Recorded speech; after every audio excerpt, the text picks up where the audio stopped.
Welcome to my channel, Let's Talk. Let's do talk. Let's talk about children being taken away from their parents by CPS and police officers through nefarious means. There in Florida is a pediatrician that is providing false information, fraudulent cases that is causing trauma not only to the children but to the parents as well. A pediatrician who should definitely lose her license, and anyone who assists her, any social worker that assists her in that matter, any police officer that participate should be removed and terminated from their employment. They're causing a lot of trauma to black families and babies. And then the CPS workers are in turn putting fragile children black children into foster care. I am sharing 2 videos from African Diaspora News Channel. However, you're going to have to go to that channel in order to actually see the videos in real time. I decided not to traumatize you by showing you that. Now, if you really want to see them, trigger warning. It is going to be emotionally triggering. It is going to be mentally triggering. Considering this thing has been occurring with us as a people for thousands, if not hundreds of years. We had to endure that from Arabs, from Indians of India, from Persians, from Spaniards, from Dutch, from French, from Danish, Portuguese, from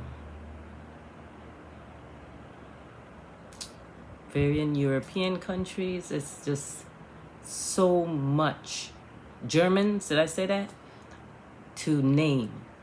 And then in 2021, to have to endure it. Here are the videos that are coming.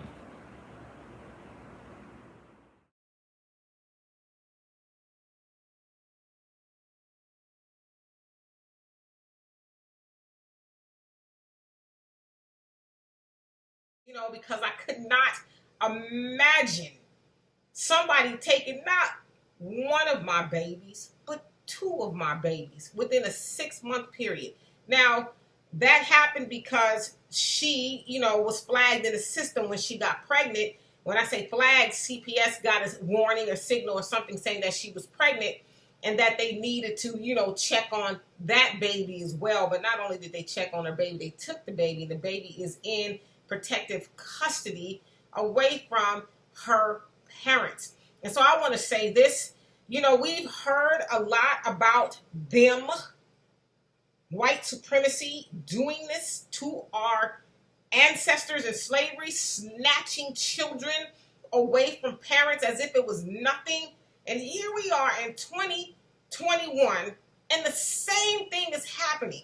Snatching our babies as if it's just the thing to do, right? Like they do it on a regular basis. Now, mind you, Saisha and Tyron are not criminals. They don't have a history of child abuse or any of that kind of stuff. What it is an overzealous, abusive pediatrician by the name of Sally Smith, who has a record of falsely accusing parents of child abuse. She's supposed to be this big-time staunch advocate of children, but yet she's traumatizing these babies by snatching them from their parents because she has this God complex to where she has the authority to do it, and she's going to do it with no remorse. And there's been plenty of reports filed against her with parents spending tens of thousands of dollars trying to get their babies back out of a system that this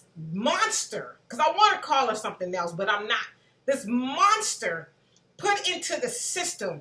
And as Saisha said, it is very traumatizing to not only the parents, but the children. And they said that her son, Amin Ra, is still having a very hard time transitioning in foster care. All of his life, he's been with his parents, and now he's living with a white family who probably know nothing about him being a black boy, and so he is being traumatized.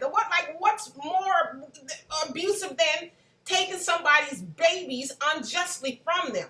So I hope that they not only get both of their babies back, but they sue the mess out of the state of Florida for doing what they have done to them and causing so much trauma and pain. And y'all, it was hard for me to watch, and I know it was hard for y'all to watch too.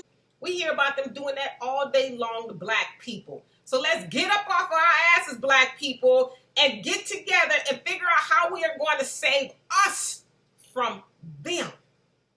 All right, so for more insightful commentary, please subscribe to this channel and my channel, The Demetra Kaye Show, here on YouTube. Peace. So as you can see, this police officer basically tries to snatch the baby from its mother's arms. Now, this baby could have been seriously injured or worse. There's literally no excuse for this. There's no rationale behind this. There's no reason anyone can give me that makes this make sense. But already online, predictably, I've seen people trying to defend the indefensible. Now, the actions of this police officer were indefensible. Police officers do not have the lawful right to behave this way under the Constitution and in the law regarding the policing of a black baby and taking it from its mother. And in terms of handling this baby, like as a father myself and anyone who's a parent watching this video, like it beggars belief. It beggars belief. You know, what could have happened to that baby? What might have happened to that baby since this video took place? I don't know exactly when this video was filmed, and I don't really know the details about the video. I'm trying to find these details out at the moment.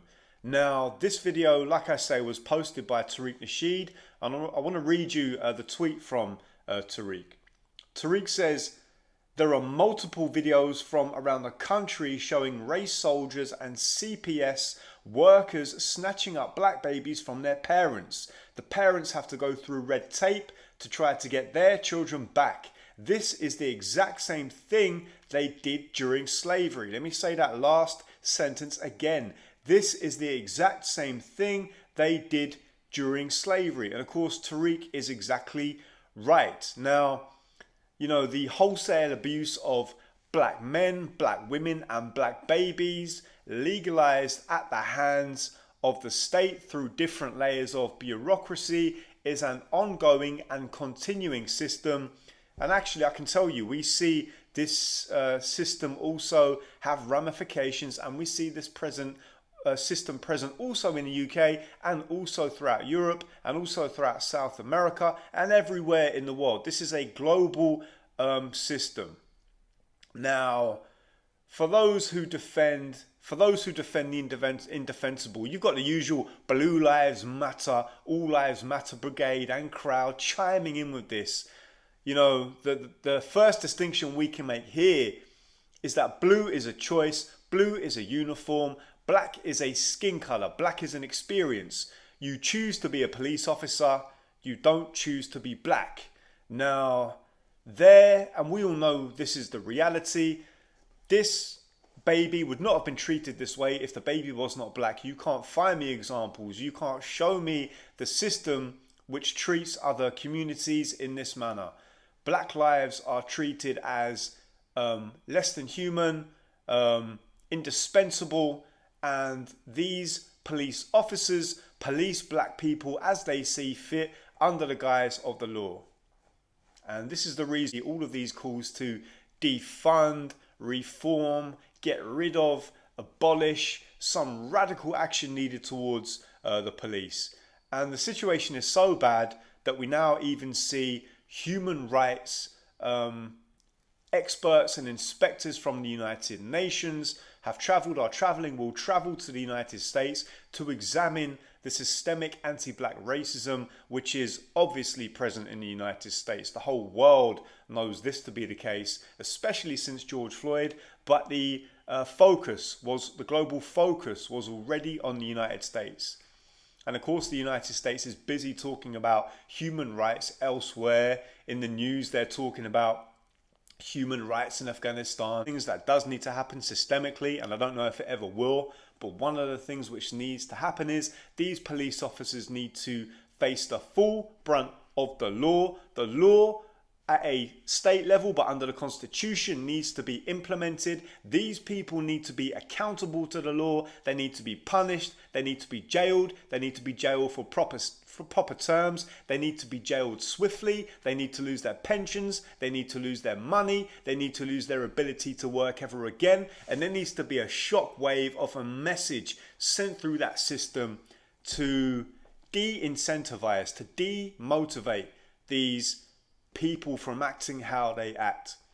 And of course the other elephant in the room is, we all know that the police force across the United States is riddled with white supremacists that are members of white supremacist groups. Again, I'll preface this by saying, of course not all, but we know that there is a huge presence of white supremacists within the police force in the United States, and this is backed up by the FBI Director Christopher Wray and by numerous reports conducted by the Federal Bureau of Investigations since the year 2000. I want to find out exactly when this video was filmed. One can only imagine the trauma that this mother must have felt. I hope the baby's okay. I hope the mother's okay. As Tariq said, parents have to jump through multiple hoops to get their babies back. But the audacity, the temerity, the confidence, the violence in which this police officer treats this black mother and this black baby gets right to the heart of the root of the problem. And we're seeing this video surface at the very time when the United Nations is in the United States conducting an investigation about this very problem. I wonder if the United Nations will take these kinds of incidents into account. The wicked system of white supremacy polices the ability to live, the ability to move, the ability to really do anything. It polices black men, women, children, and babies, and there's no other community in the United States that is treated in this manner. And actually, you see black people treated by the system all over the world, actually, in this manner. But it's high time the United States gets its house in order. Let's see. But I wanted to bring this video to your attention. It's vitally important that we share these videos, that we document this moment, that we show the world exactly what is happening. This is the African Diaspora News channel. My name is Richard Sudan, and we will see you next time.